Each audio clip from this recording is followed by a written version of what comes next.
Hey everybody, I'm Joe. We are continuing to talk about this, the Marvel Multiverse tabletop role-playing game, something I'm particularly interested in. What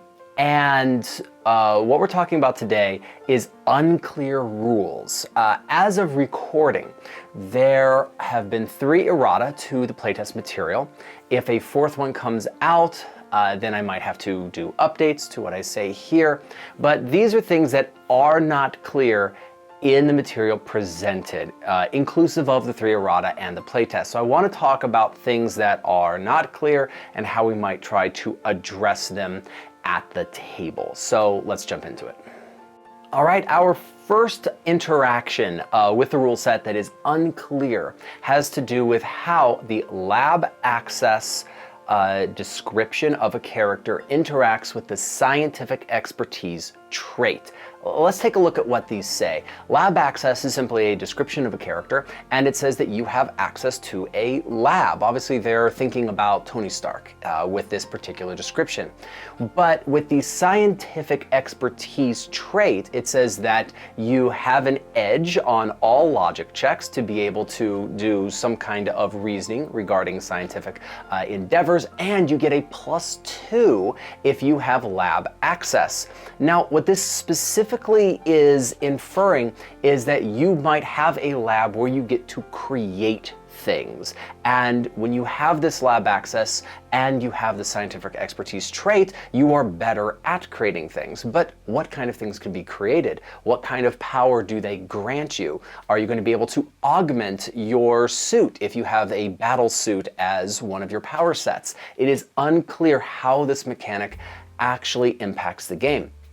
One of the things we want to do as players is build new things, and how that would actually work, how powerful they would be, that is entirely left to the whims of the game and the table itself. I'd like to see mechanics put in place for the kind of things you can build and create in a lab. The next thing we want to take a look at that doesn't make a lot of sense as written is one of the powers. It is the environmental protection power that is presented on page 76 of the original playtest document, which specifically says that you are impervious to extreme cold or extreme heat or the intense pressure of being underneath the ocean.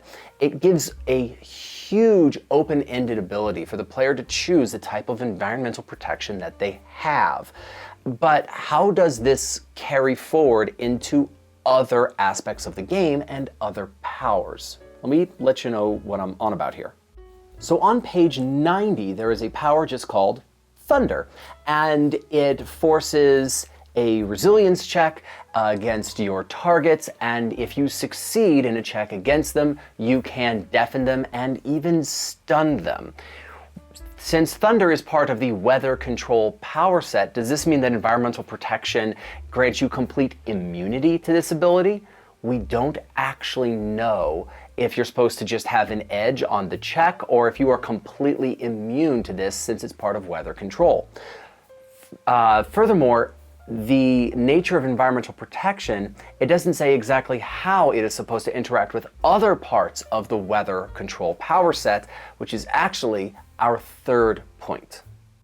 So on page 91 of the playtest rulebook, we have weather warm and weather chill, which are 2 powers which can take an environment and make it insanely roiling hot or insanely cold in a particular area. Now, that's a cool mechanic, but what is this supposed to actually do? Does making an area 100 degrees Fahrenheit force people walking through it to make resilient checks? It seems like it should, but that is not specified. Should making an area 0 degrees Fahrenheit force some sort of slowness as you walk slowly across ice, making it difficult terrain? It seems like it should, but it is unclear. There is no actual game mechanic tied to this change in weather. It seems to be entirely a ribbon feature, but why would someone take a power when they have a limited number of powers to choose from that just grants a ribbon feature? There needs to be mechanics tied to these weather changing powers for them to have any impact in the game. What that is, we're not sure. The last part of the rule set that we need to examine is exactly what special forms of attack with. So in the game, you have 6 statistics. We've covered this before. We know that basically a strength-based brute form of attack is going to use your melee, where things like guns or other ranged abilities use agility in some form. And that makes sense. We get that. We use your resilience to calculate your hit points, but then we still have 3 more stats, right? We have your vigilance, we have your ego, we have your logic.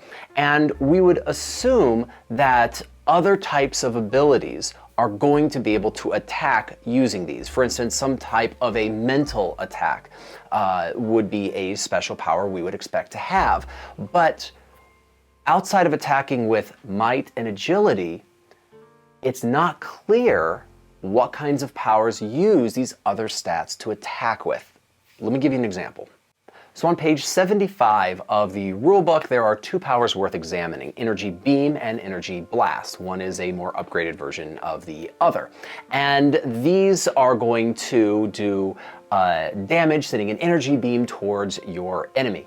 Now, it would strike me that since this is something that is not a physical weapon, though it does physical damage, that it would attack using perhaps your vigilance or your ego or your logic, since it's generated from within you. But it is not specified that that happens. And so we come to this point in the game where if even your mental attacks or energy blast attacks, if those all end up using your agility, then we have a game where some of the stat blocks are by far more important than others. What we really need to see is superpowers which utilize vigilance, ego, and logic as part of the attack mechanism. And that makes a wide variety of characters really possible. And that keeps the idea of a single correct stat block from really developing. We want all of these to be important so you get a wide variety of characters. Right now, that is very unclear. All right, so this has been a look at 4 rules that are unclear as of right now in the Marvel Multiverse role-playing game. I still think this is a fun game, really worth having some fun playing at your table and experimenting with this rule set and giving feedback to Marvel on the playtest experience. Thanks a lot, and I'll see you next time.